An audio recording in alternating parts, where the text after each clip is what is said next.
En España, Madrid, febrero de 2023. Son las 6 de la mañana. Las calles aún duermen, pero en varios puntos simultáneos de la capital y sus alrededores, docenas de agentes de la UCO, la Unidad Central Operativa de la Guardia Civil, aguardan en silencio la señal. Han pasado meses preparando este momento. Meses de escuchas, de seguimientos, de análisis financiero forense, meses de trabajo invisible, meticuloso, implacable. Ahora, la orden llega por radio. En cuestión de segundos, varias puertas se abren de forma simultánea en distintos puntos de España. Registros, detenciones, documentos intervenidos, teléfonos incautados. Lo que para el ciudadano de a pie parece una operación policial ordinaria es, en realidad, el resultado de una investigación de más de 12 meses que ha trazado con precisión quirúrgica una red de presuntas comisiones ilegales que habría movido decenas de millones de euros en contratos públicos de emergencia.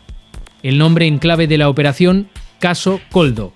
Entre los detenidos, esa mañana figura Víctor de Aldama, empresario con conexiones en las más altas esferas del poder, y junto a él, Koldo García Izaguirre, asesor personal y hombre de confianza del entonces ministro de Transportes, José Luis Ábalos. Los investigadores sospechan que García habría actuado como intermediario en una trama que canalizó comisiones millonarias a cambio de adjudicaciones de mascarillas durante los peores meses de la pandemia de COVID 19. España se despertaba esa mañana con las palabras corrupción y gobierno en los mismos titulares. Pero el alcance de lo que los agentes de la UCO habían descubierto iba mucho más allá de unos pocos nombres y unas cuantas maletas con dinero. Los documentos incautados en esos registros apuntaban a una estructura organizada, con ramificaciones en varias comunidades autónomas, con flujos de dinero que cruzaban fronteras y con conexiones que llegaban, según las diligencias, hasta el corazón mismo del poder socialista. Había algo que no encajaba del todo en las declaraciones oficiales. Los tiempos no cuadraban. Los contratos tampoco. Los investigadores de la UCO, un cuerpo élite que ha desarticulado algunas de las organizaciones criminales más sofisticadas de Europa, no daban crédito a la magnitud de lo que estaban documentando. No era un caso de enriquecimiento individual. Era, según las primeras hipótesis de trabajo, una arquitectura de corrupción sistémica al amparo de la urgencia sanitaria.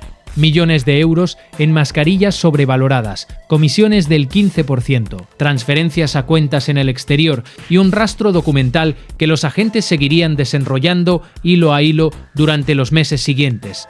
Para entender lo que vino después hay que volver al principio, al momento exacto en que el miedo colectivo se convirtió en oportunidad para algunos. Era la primavera de 2020. España vivía confinada, los hospitales al límite, las UCI desbordadas. Y el gobierno central, bajo un estado de alarma sin precedentes, necesitaba con urgencia material sanitario, mascarillas, respiradores, equipos de protección individual. Lo necesitaba ya, lo necesitaba a cualquier precio. Fue en ese clima de emergencia, de desesperación institucional y de opacidad administrativa donde presuntamente germinó la trama que meses más tarde investigaría la Guardia Civil.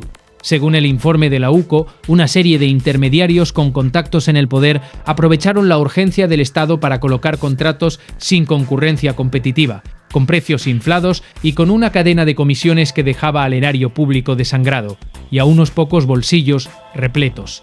Mientras los españoles aplaudían en los balcones a los sanitarios, mientras las familias enterraban a sus mayores sin poder despedirse, mientras el país entero sacrificaba su libertad y su economía en nombre del bien común, una red de oportunistas habría estado llenando sus cuentas corrientes con el dinero de todos.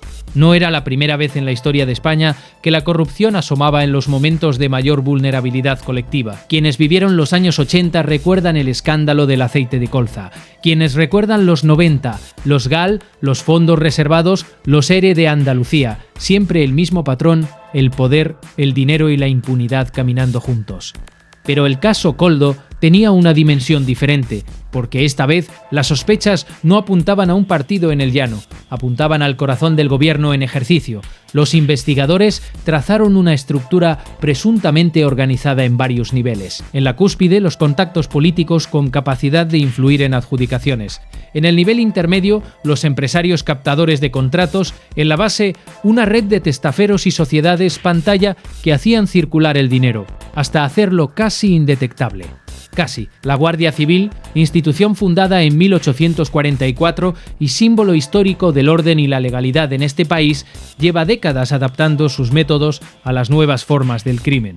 La UCO, creada específicamente para combatir el crimen organizado de alta complejidad, tiene en su haber la desarticulación de carteles de narcotráfico, redes de trata de personas y tramas de corrupción política que han llegado a los más altos tribunales de Europa. Esta vez volvían a estar en primera línea. Si recuerdas aquella época de pandemia o quieres entender cómo operan estas redes, en la sombra, suscríbete y acompáñanos en este y en todos los casos que estamos documentando. Porque lo que vino después del primer informe de la UCO no terminó con las detenciones. Si te interesa conocer cómo operan estas unidades élite en sus investigaciones más complejas, suscríbete y activa la campanilla para no perderte ninguna entrega. Pero aquella operación no empezó esa noche de febrero. Ni siquiera empezó ese año. Lo que la UCO destapó en 2023 tenía raíces más profundas, más oscuras y más incómodas para el poder establecido. Hay escándalos que sacuden gobiernos, y hay otros que sacuden al Estado entero. Lo que estás a punto de conocer no es una historia de rumores ni de especulaciones políticas. Es la historia documentada de cómo una red de corrupción presuntamente vinculada al entorno del gobierno de Pedro Sánchez puso en guardia a 5 de los organismos más poderosos de este país de forma simultánea. El Tribunal Supremo, la Fiscalía Anticorrupción, el Tribunal de Cuentas, el Consejo General del Poder Judicial y la Unidad Central Operativa de la Guardia Civil.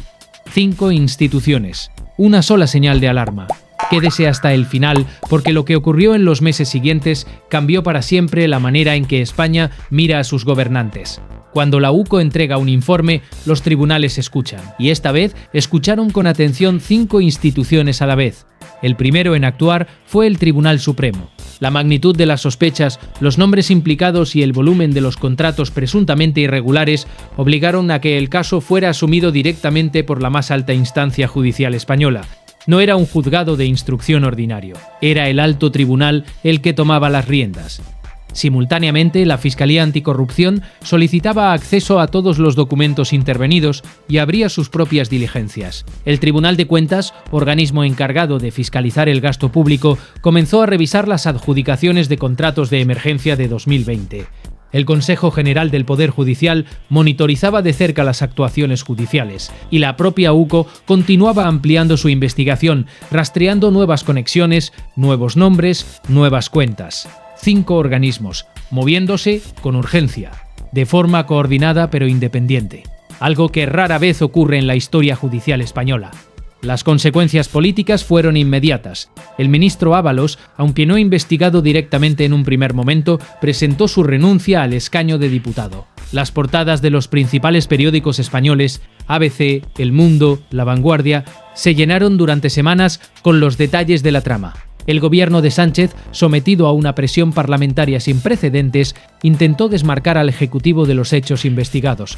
La oposición exigió comisiones de investigación. En el Congreso de los Diputados, los debates se convirtieron en campos de batalla.